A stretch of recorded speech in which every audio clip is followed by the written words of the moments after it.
Welcome, wanderer, to one of the most prestigious places in Greece, the theater. The theater was where audiences gathered to watch plays.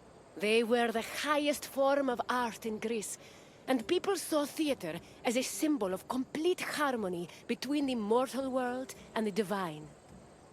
When you're done taking in the sights and sounds, come see me, and we'll talk more. Until then, wanderer.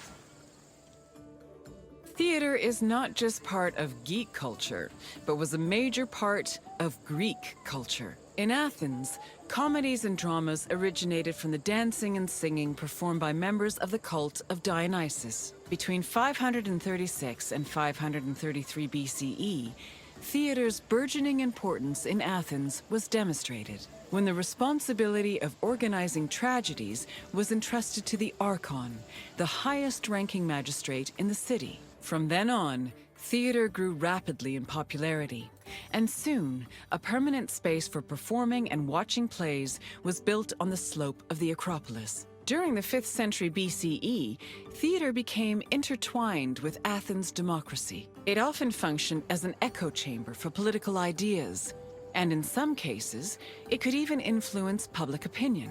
As a result, in the 4th century BCE, Plato coined the term theatrocracy to describe his city's politics. Theatrical competitions were held in the sanctuary of Dionysus Eleutherios, god of wine and patron of drama. Dionysus was the son of Zeus and a mortal woman named Semele. Stories say that Zeus, who had fallen in love with Semele, appeared to her holding a lightning bolt in his hand. Semele was tragically struck dead by the lightning, but Zeus managed to save her unborn child, keeping the embryo in his thigh until it fully gestated. This is why the name Dionysus is sometimes thought to mean born twice. In Athens, theater was a part of the cult of Dionysus, and stage productions in the god's honor were held during festivals like the Linnaea and the Great Dionysia. In Athens, there were 3 festivals that honored Dionysus with drama performances: the rustic Dionysias, the Linnaea, and the Great Dionysia. For the rustic Dionysia, each deme of Attica organized their own Dionysiac procession. The parades were full of phallic songs, dances, and symbols meant to signify fertility, and participants wore drunkard masks and sang bawdy lyrics about the god. The Linnaea was the oldest Dionysian festival. It was exclusively reserved for Greek citizens and mostly made up of comedy performances. Finally, the Great Dionysia was the most important festival. Taking place over several days, it began with a parade called a phallophori, followed by a dithyramb contest, and ending with consecrated drama competitions. The Great Dionysia was supervised by the head magistrate known as the Archon, who was assisted by 12 other magistrates. Among his duties, the Archon picked choregoi, rich Athenian citizens responsible for providing the budget for rehearsals and performances. 2 days before the Dionysia, a ceremony called the proagon took place where playwrights introduced their work. The Dionysia finally began in earnest with a procession to the god's temple, followed by sacrifices and a symposium. The next 2 days centered on dithyramb contests, while the final 4 days were dedicated to drama competitions. The contests' outcomes were decided by 10 judges who were appointed at random by the Archon. The judges placed their votes in an urn, and 5 of the votes were randomly picked to determine the winner.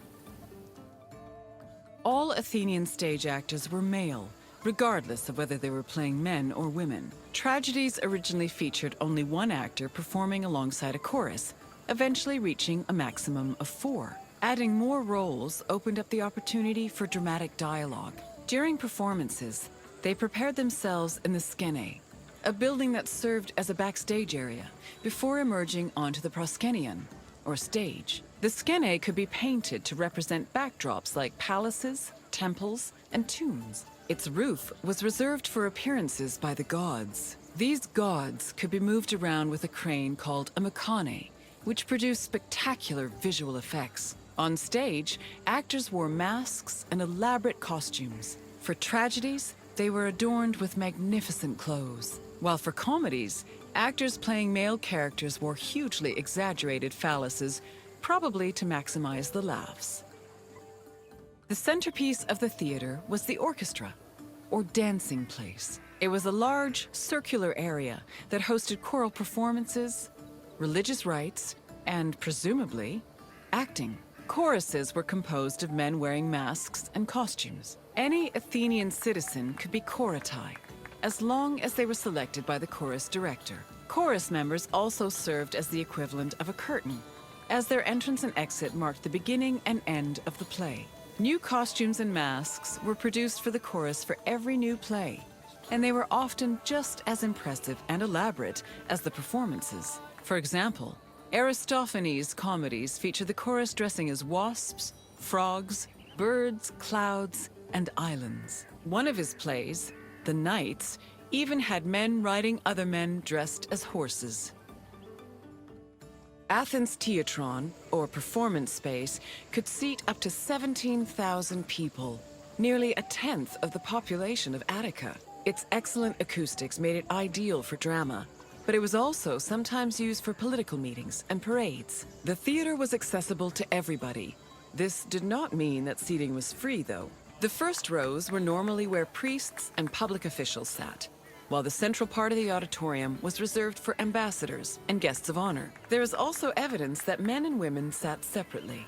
In general, theater audiences were emotional and noisy. During performances, they would shout, curse, and throw things depending on their mood, and their reactions were just as much a part of the experience as the acting.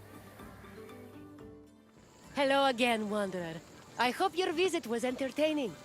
Though all art forms were important in Greek culture, none had the same prestige as theater, which provided a unique experience with every performance. Is there anything else you'd like to do? Then I will leave you be. Farewell, Wanderer.